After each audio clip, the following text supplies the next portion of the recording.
growing up underneath one of those cherry trees out there that I'll show you. And all of the roots went under this concrete slab.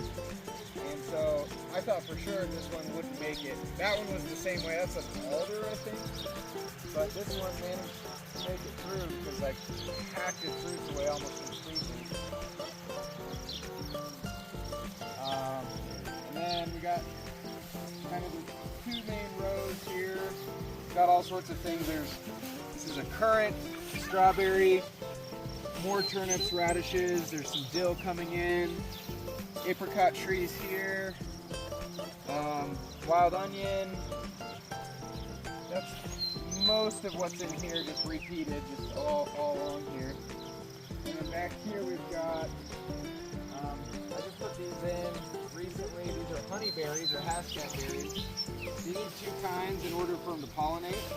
So I got two of them here, and then there's two more down there. This is a plum, and there's another plum right there. These two were also the same thing. They were just growing into the fence, like we're never going to do anything completely constrained. And dug them out, hacked the crap out of the roots, thought that they might not make it, but they've both done great. Sea berries, elderberries. These are the other two hascat berries. Some other tree that came up. All of these trees pretty much. I'm trying to think if I brought anything in.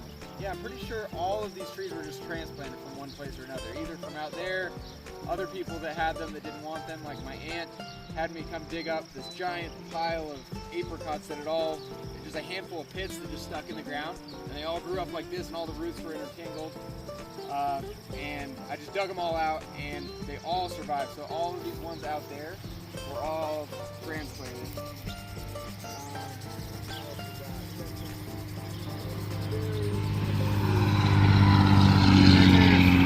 Spots out here where there's like, I left a pumpkin, and so all of the pumpkin seeds are just coming up. There's like 30 pumpkin plants all climbing out of the same area, so that's kind of fun.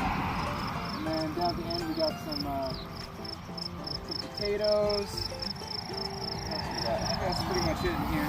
This is a strawberry patch in here, so we got all sorts of strawberries. Loving life. And then of course the garden rows. So we've got beets, carrots. We had a whole 3 freezes this year in May and June. Who knows why? March and April were really mild. May and June just crushed us. So we lost all these squash and all these melons multiple times. We lost all the tomatoes 3 times. It was brutal. We lost a bunch of the corn, so we got corn over here. Those two on the far end are potatoes, and then on the other side of the ditch we got a big old pumpkin patch coming in, along with the sunflowers, of course. I've got these arches here that actually blew down in the wind when the soil was too wet, and those are going to be pumpkin arches too, so the pumpkins will grow up throughout those arches. We've got peas down at the end of this row, onions, all sorts of just yummy vegetable stuff. My grandpa's had this garden going for 100 years. I don't know. It's been in different places, but this has kind of been its final resting place. But and you got turkeys. Yeah, we got turkeys. We got 7 that we hatched from eggs from the mama and daddy. So these are the babies that are getting quite big now. And then you can see the big old Tom over there in the chicken run.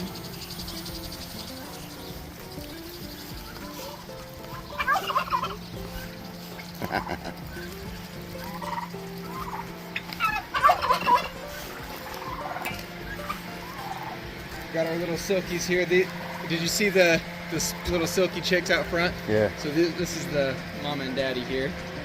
Or at least the mama. I'm not sure who. I've never seen those before. They're funny looking animals, huh? They're cool looking. Let's see if I can touch the mama without freaking out.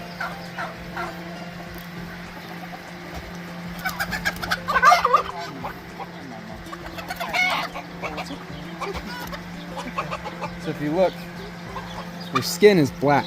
Oh wow. So people don't really like to eat them because it feels weird to eat. Is the meat real dark too? We've never eaten one of these. Oh. So I don't know. You're okay. So yeah, baby turkeys. We got a whole bunch of chickens in there. We got 2 ducks around here somewhere. We had more ducks and then they all floated down the river or down the creek. And only 2 of them came back. So kind of a sad day. Watch your hip here. So this is our orchard. We got apple, plum, apricot, plum, pear tree here, apple, plum. We have not had peaches the last couple years, but this year we're going to have a massive number of peaches. That's a peach tree. This is a peach tree. Most of them are completely loaded, as are these. I think this is a plum pot. I'm not sure, but I say that because it's got these little spikes on it, which is kind of what plums do.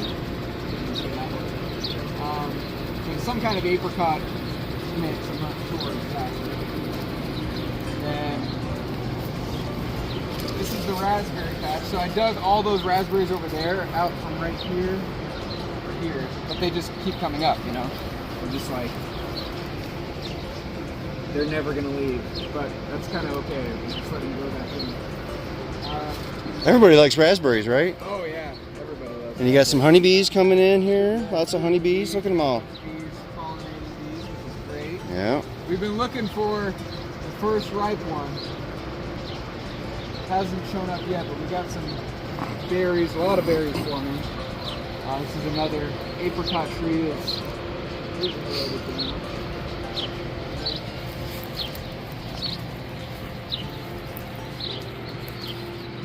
More raspberries, rhubarb, cherry trees right there.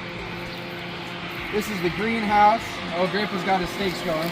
Got a whole bunch of tomatoes in here and then flowers and sorts of fun stuff. Wonderful. Yeah, the dahlias are doing great.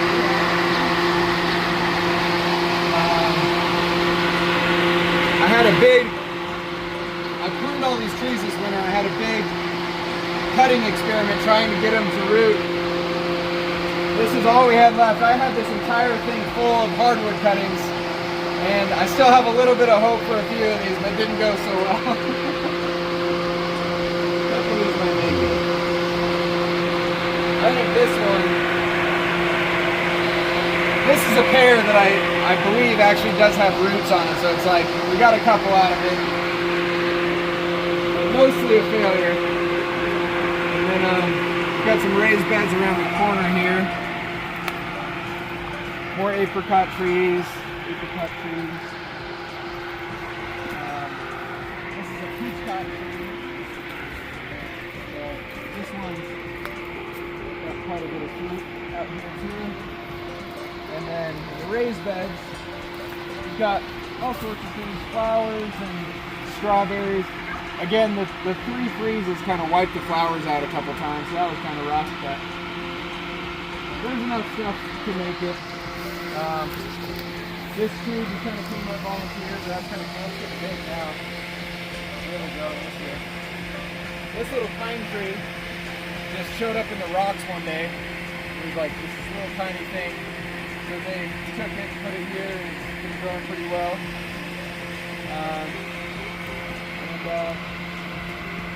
Yeah, that's pretty much it on the tour.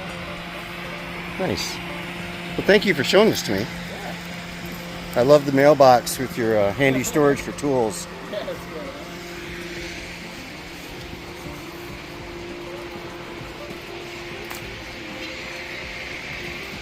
Well, I wish I could see it in the fall when everything's bloomed out and vegetables are ready for picking. I know. Pretty close. I mean, we're going to have raspberries within a couple weeks, I'm pretty sure. So we're going to be busy.